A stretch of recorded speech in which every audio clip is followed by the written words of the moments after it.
Assalamualaikum warahmatullahi wabarakatuh. Uh, Allahumma salli ala Sayyidina Muhammad.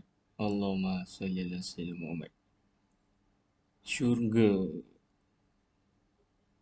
di dalam Al-Quran lah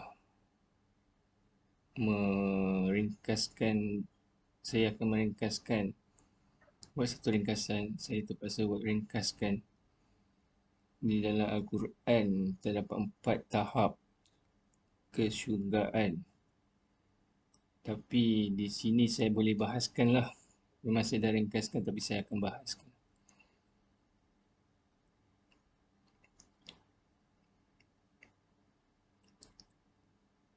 Kalau diizinkan, saya akan gunakan kalam guru saya, Dr. Zulkifli Al-Bakri. Guru saya telah bahaskan juga tentang perkara ini. Mungkin boleh lihat kepada video beliau lah untuk lebih lanjut. Guru saya memarah nanti saya bahas lebih nanti. Ada yang cakap 8 lah, ada yang cakap Sidratul Muntaha naik satu lagi tingkat.